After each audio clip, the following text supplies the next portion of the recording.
Shivani, we don't have any questions or comments on YouTube, so I think if you'd like to, you can continue.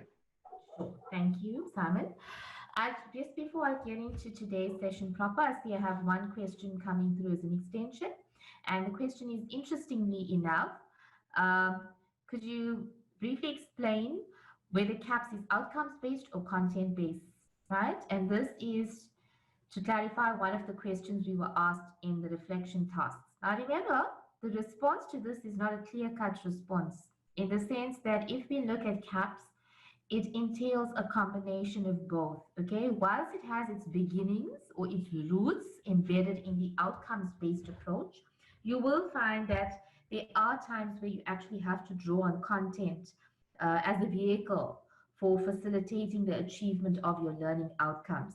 So when you're given these kinds of questions, and most of the questions that require critical reflection and critical thought in the form of a reflective task, very often it is never a clear-cut answer as, oh, this is definitely an outcomes-based or this is definitely a content-based. So to answer your question, while CAPS is more aligned or has its beginnings or origins from the outcomes-based approach, there are elements of the contents-based approach that are embedded in CAPS. So you would have to argue for that depending in terms of the nature of the question by virtue of how many marks are allocated to it. So in other words, if you're looking at an 8 to 10 mark question, you're going to have to argue in terms of bringing in features of CAPS that lend itself to the content-based approach, but then you're also going to speak about the features of CAPS that lends itself to the outcomes-based approach.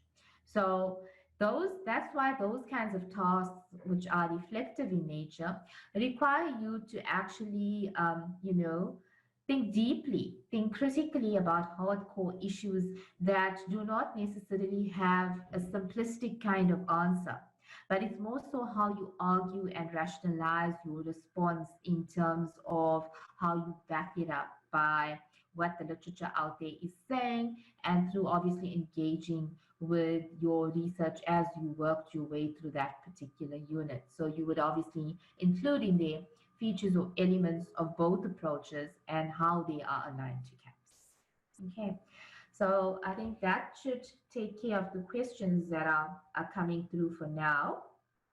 What I will do is, as we work our way through today's session, I will also kind of draw my discussion to a close a few minutes earlier. And if there are any questions at that point that you think of during the session itself, then we will address those at that point. So let those kind of come through as we reflect on them and we work our way through today's material. Okay, so I'm going to share my screen. And we're basically going to be looking at today's session in terms of what is programmed for today's session. As you know, and what we've been working with during the course of this week, right? Because remember, at the outset of the week, you have pretty much your core activities that become available. So those of you who have been working intensely during the course of the week, you would actually have had read around the issues that we're going to be focusing on today. And so today's session is just to bring it all together with the intention of obviously you working with your involvement trackers and also adding in your own insights in terms of what you've interacted with in your prescribed readings and what we discussed in today's session. So in essence, today's session and next week's session, so that's over the next 2 weeks, we're going to looking at two critical documents that inform the section on recording, reporting, moderation, progression, and promotion, essentially drawing on what we have covered up until this point, where in our previous session, we looked intensively at assessment. So it's assessment protocols, it's protocols surrounding subjects and moderation, that forms the core content of what we will be covering over the next 2 weeks. And in today's session, we're just going to briefly introduce those two documents by unpacking some of the core concepts that come through and what are the implications of those concepts for you as a teacher in the classroom context. So that's where we are at. So the two key critical documents that inform much of the discussion over the next 2 weeks and that we're going to be working with is obviously looking at the national policy for program requirements and promotional requirements, as well as the national protocol for assessment. These are two documents that underpin the assessment protocols and policies surrounding assessment and the promotion of learners all the way from grades R through to grade 12. But obviously, our key area of focus is we're going to be looking predominantly at the phases that we work in, which is our senior phase and our FET phase. However, there are some generic principles that apply themselves across to all grades. So we will unpack those in terms of what do they mean for me as an educator in practice, and how can I actually implement this in my teaching? Because remember, these are policy guidelines. One cannot deviate from them. An important consideration or question that one may ask is when it comes to policy documents, and I know this is something that's pondering on everybody's mind because I know that's something that you're going to come back to me with. Are we expected to by heart learn off, etc., the policy documents? And very simply put, the answer to that is no, by no stretch of the imagination. And why so? Because when we are practicing teachers in a classroom context, we have these policy documents available for us to peruse through, to go back to, and to refer to inform our practice. However, the purpose of unpacking these policy guidelines in these sessions and as part of the module content is to familiarize ourselves with the key concepts and what exactly is the contents of this document. So we need to know what's in there. We need to have a good idea of what's in there, but the specifics of what is in there, we will obviously from time to time need to refresh ourselves. So by no stretch of the imagination are you expected to, for this module purposes, go and learn off a 77-page document, for example. Okay, you need to work with the document, have a thorough understanding in terms of what are the guiding principles and protocols surrounding assessment for the senior phase and FET phase, and what does that mean for me as a teacher, a practicing teacher. Okay, so the idea behind these next two sessions, today's session and next week's session, is to familiarize ourselves, as I said, with those key concepts and also with the core content that underpins our understanding in terms of how we carry out assessment in our teaching context. So that, in essence, is in what we need to understand from these two documents. We are not expected to know every line, word, phrase, and in a rote fashion learn it off and regurgitate it in an exam setup, right? So that's not the kinds of questions we will be asking you. It's more so looking at, yes, having a broad-based understanding of what those policy documents entails. What do those guiding principles and assessment protocols mean for me as a teacher in practice? And obviously, the common thread that runs throughout those policy documents, terminology, which we are expected to know, those are obviously things that we will be covering as we work our way through these units and sub-units. When it comes to where the basis of these two documents come from, in essence, teachers are inundated, and if you speak to any teacher in practice, they will automatically say to you they're inundated with paperwork, administrative tasks, and so forth. So recording and reporting is a critical role function of teachers, which are often really, really underestimated in terms of quantity and quality, because they're quite intensive in nature, and we will be expected to record for a variety of purposes as teachers in the classroom. And why do we need to engage in such a process? It comes back to a discussion that we had 2 weeks ago when we spoke about the whole notion of accountability. Okay, so accountability to the various stakeholders in education.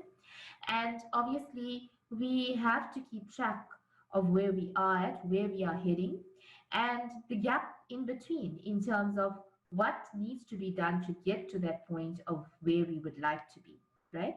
So you'll find that at the classroom level, you as a teacher will have a variety of records that you will have available regarding your learners' performance.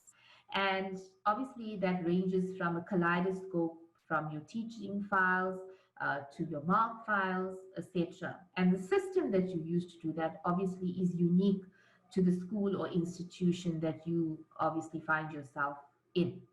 But of course, whichever institution you are at, you are bound by following the protocols in these two documents. So that is why we give you a broad-based understanding of how assessment protocols and recording and reporting procedures are aligned to the regulations that are spelled out in these two documents.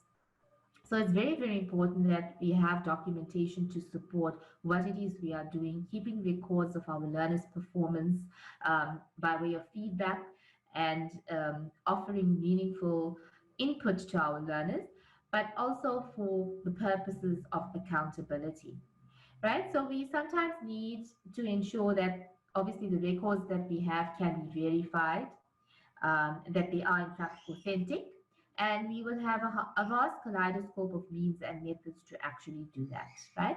So we need to record against the assessment task and show variety.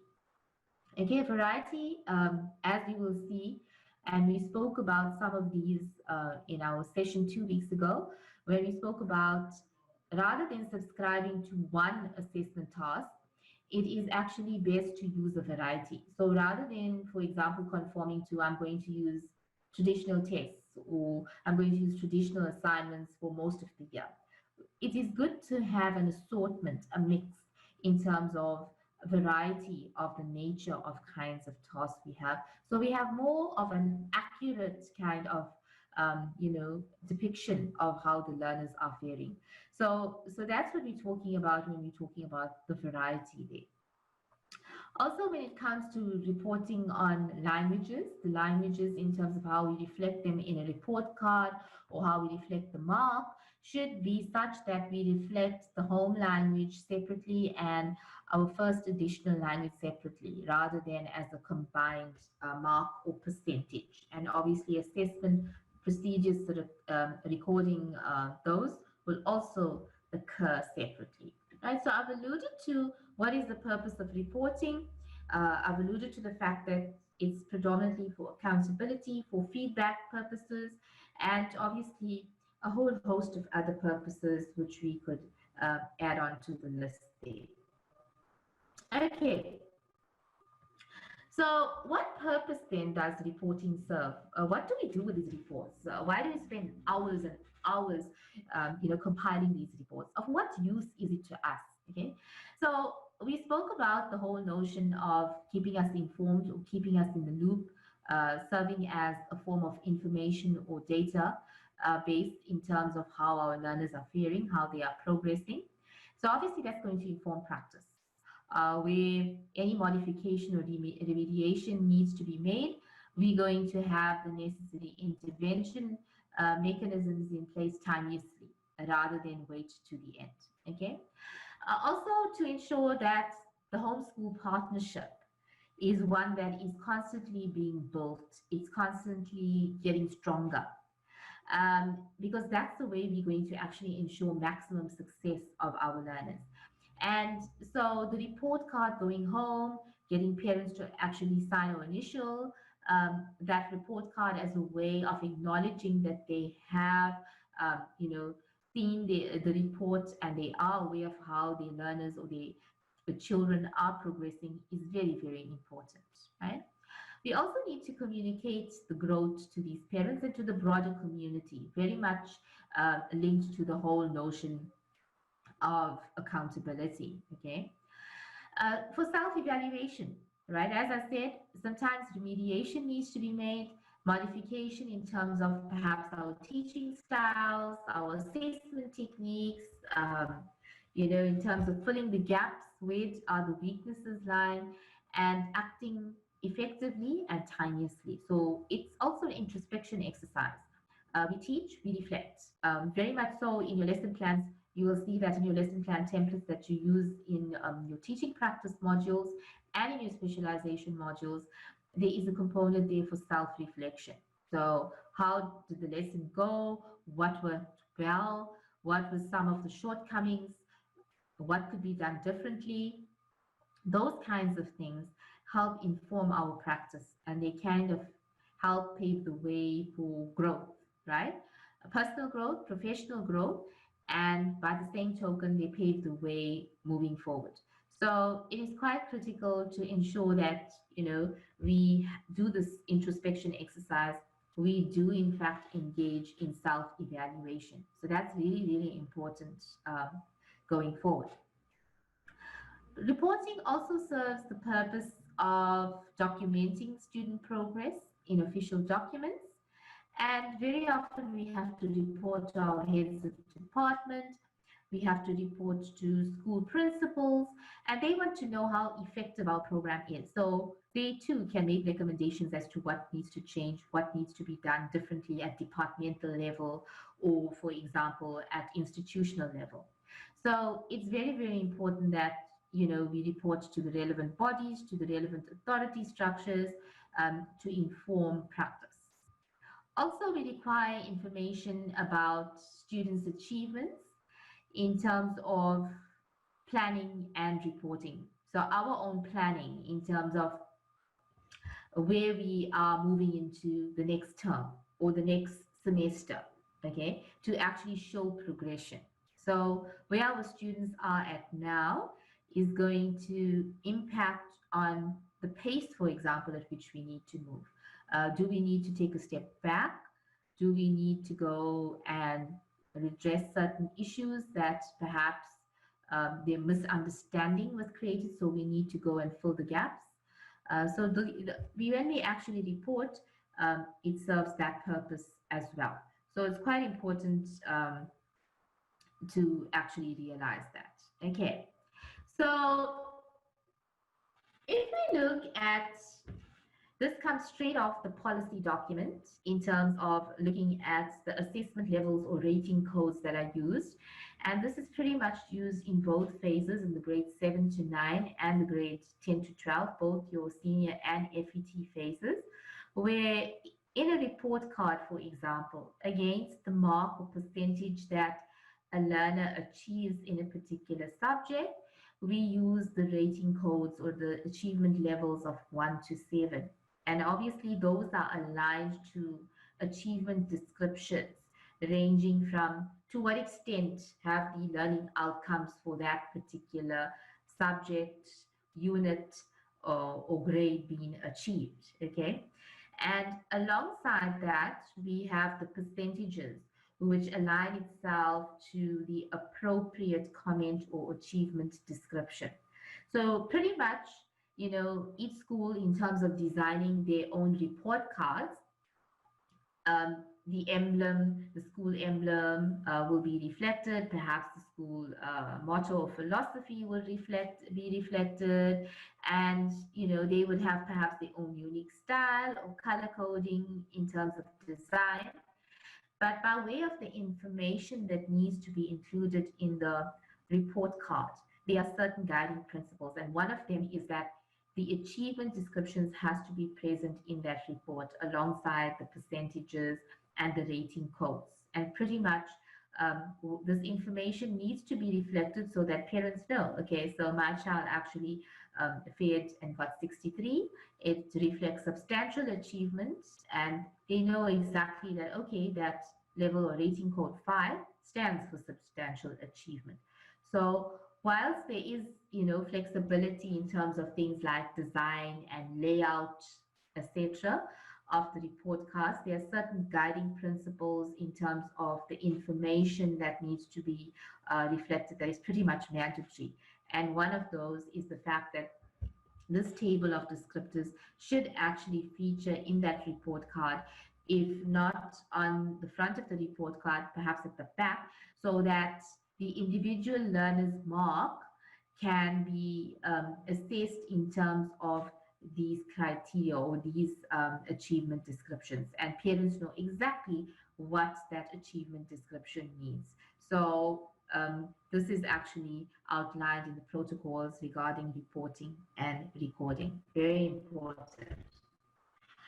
Now, when we talk about having a system in place in terms of reporting and recording structures, the way we manage our school assessment is very, very important, and it has very much a bearing on how we report, how we record, etc.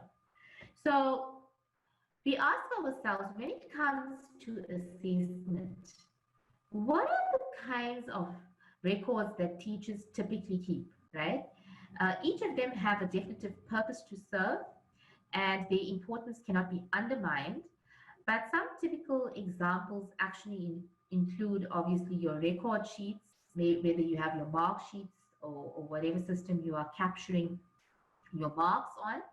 Then you have your schedules, which we'll speak to a little later, in terms of your schedules that have to actually be, submitted at the end of the year to the Department of Education. You have your teacher files, and in there, obviously, you're going to have a whole host of items related to your planning, your preparation, your lesson plans, any resources that you may have built up as part of your teaching practice, and that you may have devised on your own.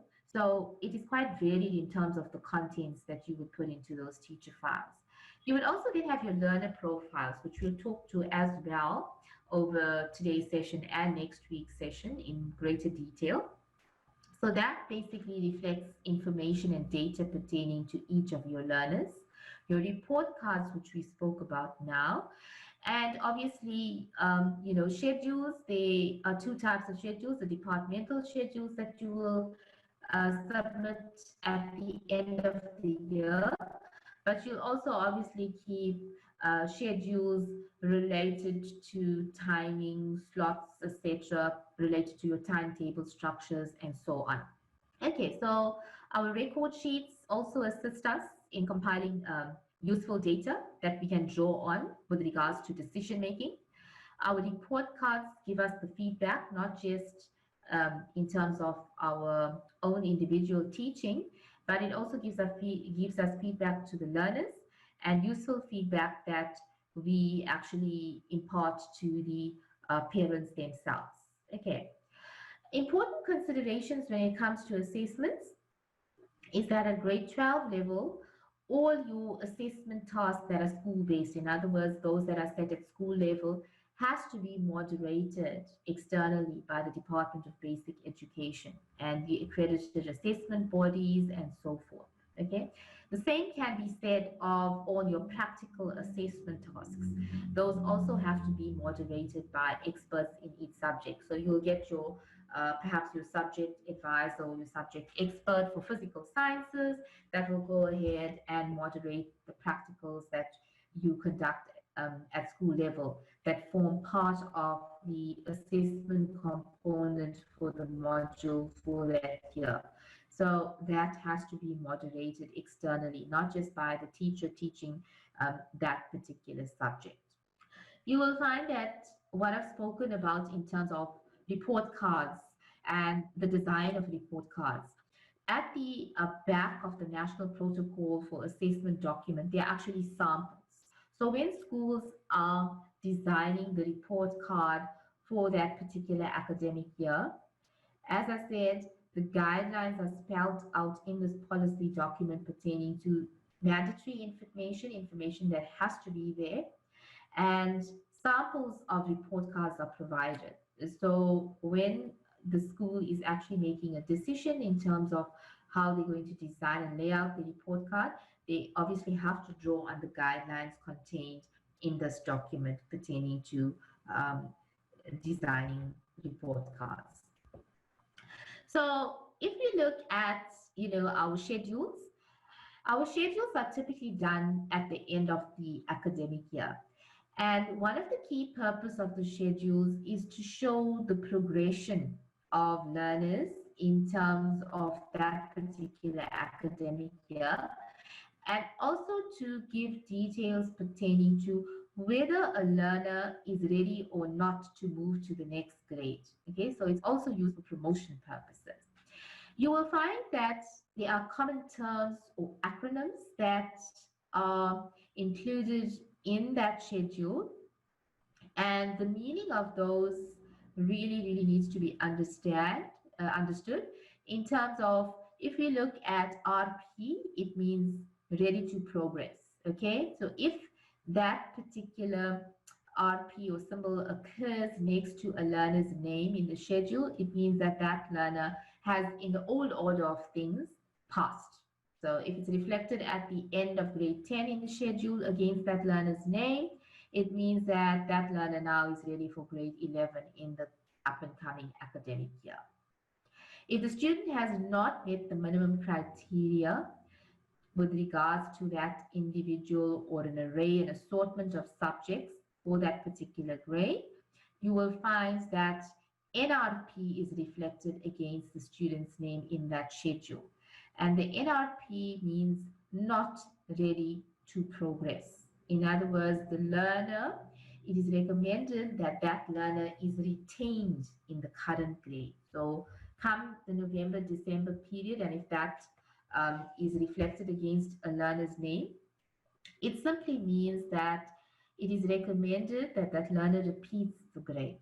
Okay, so obviously with the negative connotations attached to past, failed, etc., these are more learner-friendly terms, and psychologically not harming to the learner's self-concept, etc. So obviously these are more positive stance kind of terminology to basically say you have not met the minimum criteria or have not achieved the learning outcomes successfully, and you will obviously, it is recommended that you repeat the grade. Whilst that may be the case in the schedule, it is reflected, signed off by the teacher, signed off by the principal. Then it goes to your district office, and at your district office you will get the superintendent of education for that particular district, who will have a look at the schedules that each school have to submit. And they would then look at it with a critical gaze, look at it and scrutinize, look at the number of failures, look at that individual student performance schedule by schedule, and then either approve that schedule as is, or they would recommend that certain criteria be relaxed and that student be condoned. So if the student perhaps did not meet all the outcomes successfully but partially achieved them for some in some cases and in some modules or subjects, they would review it and they will perhaps relax some of those requirements to allow the students to progress to the next grade, but the NRC would be actually appearing next to that student's name. In other words, the student is going to be condoned. Okay, so the C means condoned. They're not ready to progress, but completely, but they will be condoned. And the specifications regarding the circumstances of that individual students and what is going to be relaxed are spelled out in the policy document with regards to where there is leeway for consideration with regards to that aspect. So it be looked at on a case-by-case analysis. It will be looked at in terms of the combination of subjects that the student took, which subjects they did successfully meet the requirements for, which are the subjects that held them back from progressing to the next grade.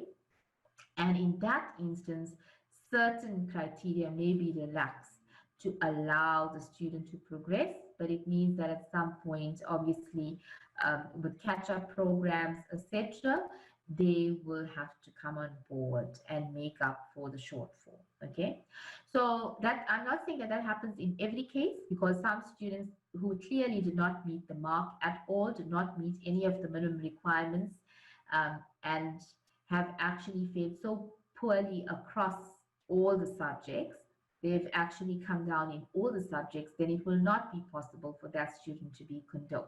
So hence the expertise of the Superintendent of Education for that particular district will have to look at it and make recommendations. So sometimes they sign off the schedules as is, and that's when teachers go ahead and produce the final reports, which then are sent out to parents at the end of the year. However, if there are any changes made at that level, the district office level, then teachers need to reflect that in the reports before the final report is issued to parents. So that's the significance of schedules and what it reflects in terms of learners and the requirements to be promoted to the next grade or not. Okay, with regards to school records, whether it's schedules, or whether it's paper-based tests that were written, any form of records pertaining to assessments that were done in the current year, it is policy that those documents are retained for a minimum of 5 years at the institution concerned. So, for example, if you have in the old system where, and obviously, many schools still use a system where you do paper-based activities, the actual scripts of students when they write or undertake a paper-based test or exam, the answer booklets, for example, should be retained at the school or institution after the marking process has been complete, after the moderation and sign-off process has been complete. It should actually remain within the school premises for that given stretch of time, which is a minimum of 5 years. Should there be any queries, should there be any comebacks, you have those records in place to go back and address that query, to consult with the original documents, etc. What then is also recommended is that a copy of the schedules is retained at the department district and at the school as well. So that's very, very important by way of having some kind of backup in terms of records being maintained. Obviously, after that 5-year period lapses, then the school takes a decision as to how they're going to discard, whether they're going to shred those records, whether they're going to use the paper for recycling purposes. However, they want to deal with those paper-based tasks and records is then left to the decision and discretion of that particular institution, right? Because it doesn't become mandatory to maintain records after that 5-year period. Okay, so if you want to have a very good look at what a schedule looks like in terms of how it is structured with the relevant columns reflects the individual subjects. The document itself occurs at the end an annexure, and you can find it in the policy document as an example. For those of you who are practicing teachers, that is second nature to you. Okay, also an important component of what we need to keep is learner profiles. Now, this learner profile record is very, very important because it starts off as far as possible in terms of giving us a holistic perspective of the learner as they move through the schooling system. So ideally, it should start at grade R level, where as the learner moves through the system, the subject teacher or the class teacher concerned rather updates those records as they move through the system. So typically the grade R or 1 teacher will start the learner profile, and as the child moves to grade 1, then to grade 2, etc., the teachers that follow on will add the students or the learner's results onto that learner profile form. Now, it's not just achievement in terms of how learners fared at the end of that grade that is reflected in a learner profile. Information that is useful regarding any pre-existing condition by way of health that the student may have, all information related to their health, their previous institution of study, their background, etc. As much comprehensive information as possible about the learner is reflected in that learner profile document. And the idea is to let it move with the learner as they move from grade to grade. And if, for example, the learner in between actually transfers to another school, it is obviously that school's role function to ensure that when they're issuing a transfer card, for example, that learner profile document is also goes across or is also transferred to the new or the receiving institution. So typically what happens is that if a learner is seeking a transfer to another school, the school receiving that learner will actually ensure that they engage with the previous school so that the handover is made possible, so that the receiving school receives that particular profile for that learner. Okay, so that's very, very important. So to ensure the continuity of the child through their schooling experience, to ensure that the teacher who is taking them in the next grade has a better understanding of the child,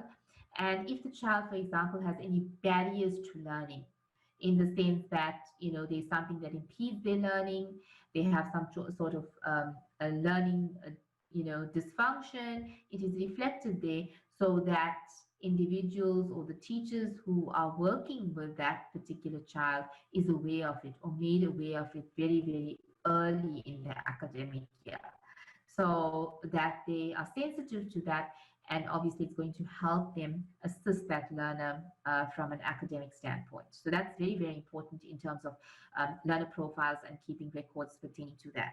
Okay, so it is a confidential document, confidential in the sense that obviously the teacher working with that child has access to it, and the teacher who is going to receive that child in the next grade has access to it, but it's not something that is freely and willingly shared with everybody else at the school or institution. It is merely used for informative purposes, it is merely used for developmental purposes, and it is merely used to help the learner experience success as they move through the system. Okay, an example of how this particular form features, its layout, what information it contains in terms of health conditions, academic performance, previous background, any issues in terms of learning disabilities, etc. A sample of this document actually occurs as Annex D in the National Protocol for Assessment document. So you can see why we need to have a broad-based understanding of what this document entails and how we can use it to gain maximum benefit for our learners in terms of how they move through the system. So that really, really is in essence what this document does for us. So in a nutshell, that is basically the purpose of the national policy on protocols for assessment. We as teachers need to have, as I said, firstly, a broad-based understanding of the purpose of the document.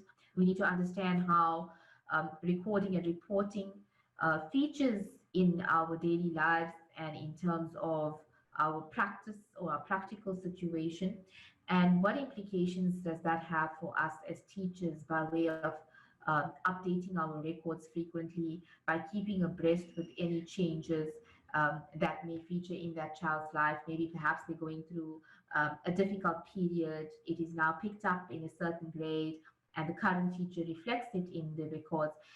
We as teachers receiving that child in the subsequent year will have an understanding of that. So it will make us be more sensitive to those issues and help the child experience success. Also by way of our own records in terms of our teaching files, etc.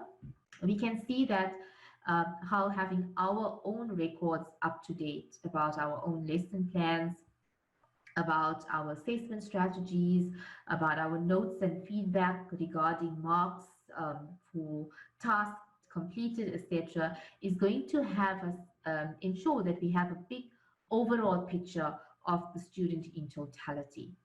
And if we have that broad-based understanding or background, it's going to, in essence, assist us to understand our learners better and to do all that is within our power to take them through the schooling system. Right. And that basically is in a nutshell what I wanted to speak about in today's session. I'd like to use this opportunity, as promised at the beginning of the session, to field any questions. Um, Firstly, obviously related to today's session, and of course, obviously, if there are any other questions that are forthcoming related to the module itself, and not necessarily to today's session, that I can address, I will do so. Okay, so are there any questions? Shivani, we've got a number of questions.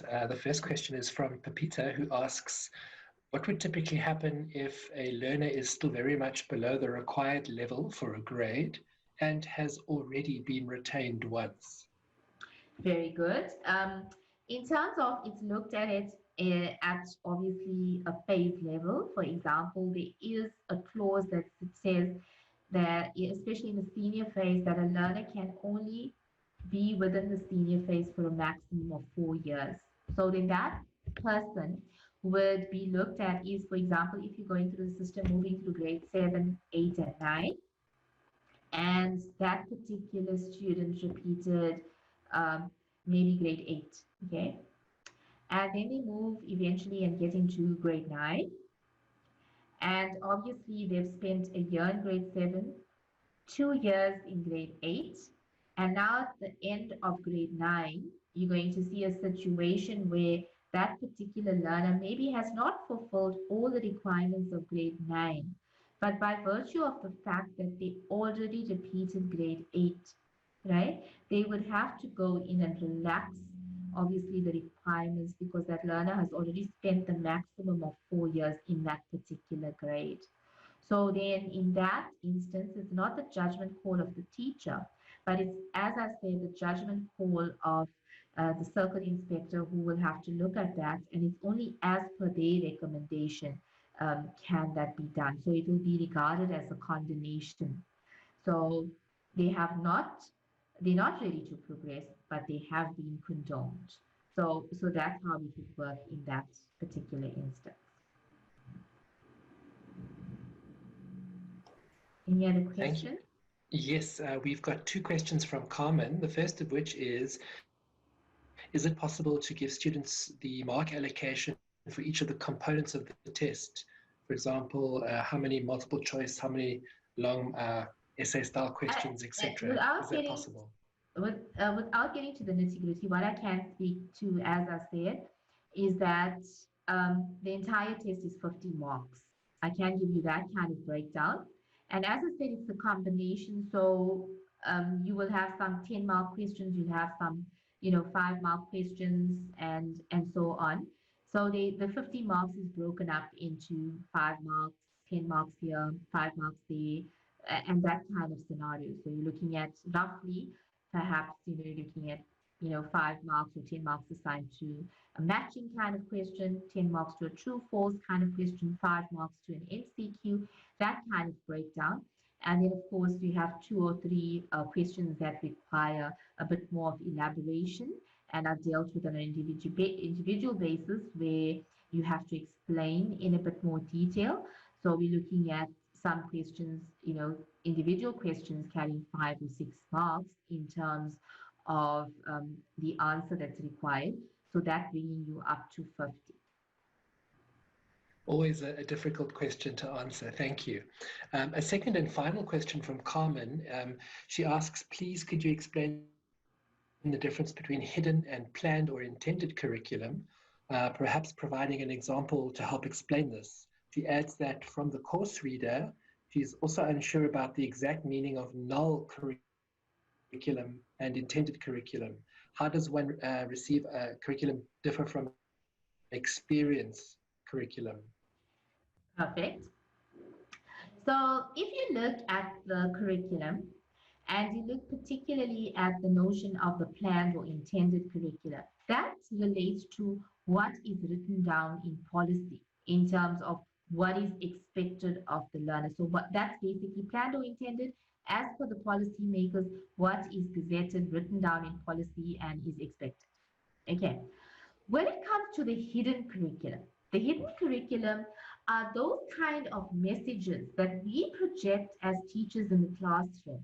It's not part of the formal or written down curriculum. It's not written down in policy per se, but it comes through our teaching. For example, a typical example would be like the value systems that one imparts. Maybe unintentionally, you are kind of promoting a particular stance without realizing it. I'll give you a typical example.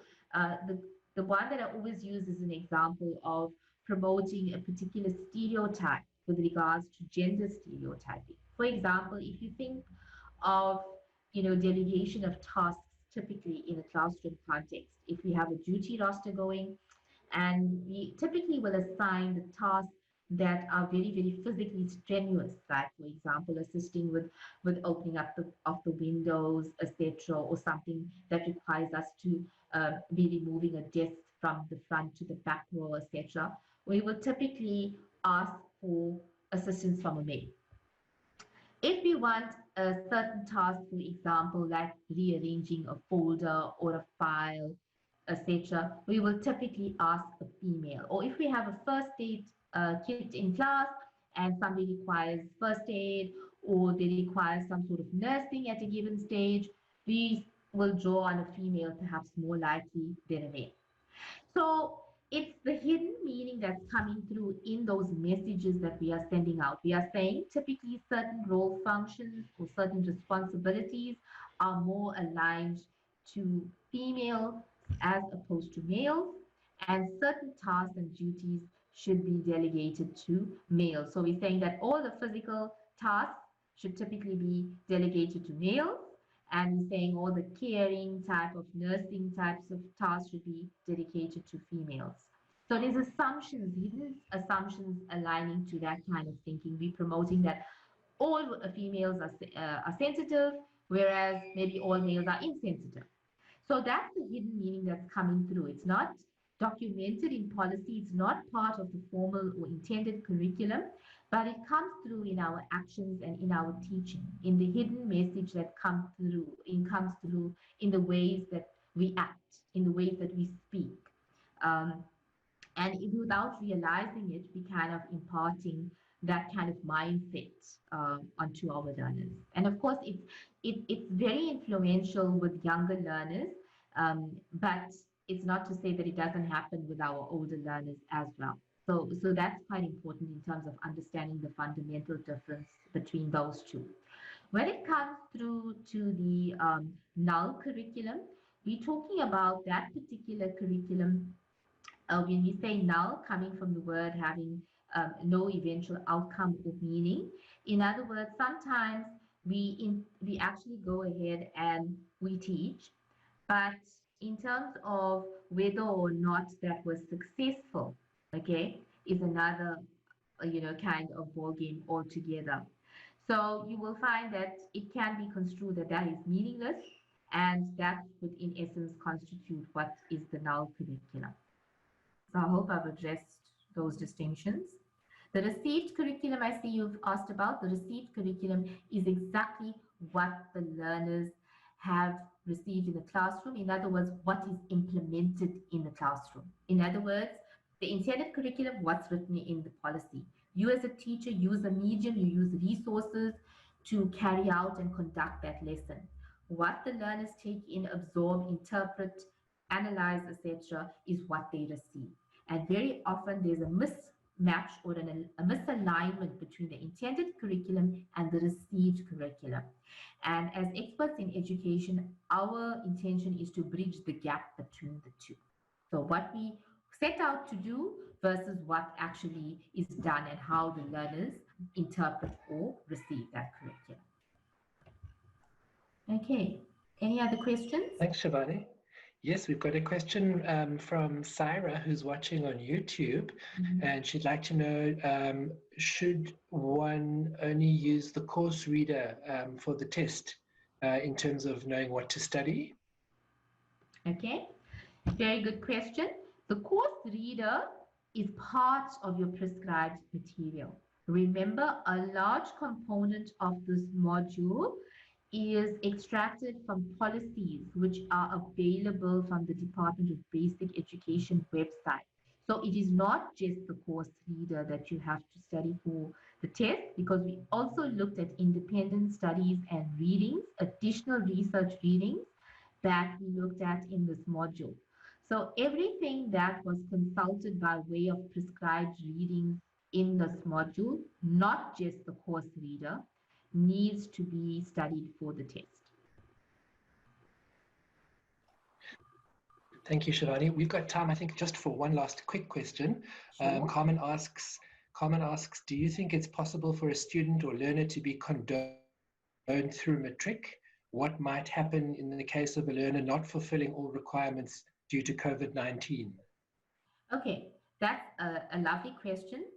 And I think that's going to be the subject of debate for the rest of the year, where the matrics are going, whether it's going to be carried over and spilled over into 2021, the academic year, because certainly not. You cannot relax the requirements as a blanket relaxation and, you know, kind of condone all matrics. They're going to have to formally complete the academic year. And if that's not possible by December 2020, the talks are that that is going to really infiltrate into the early part of 2021, come March, April 2021. And obviously the exam perhaps postponed to a later stage. There is no final word on that. That's the academic debate that the experts are involved in at the moment. And I think everybody is waiting for the final outcome of that, obviously depending on how the situation unfolds for the rest of the year. Shivani, thank you so much for a jam-packed and very informative session. We wish you a lovely evening. Thank you, Simon. Thank you, students, for joining in, and you have a lovely evening as well.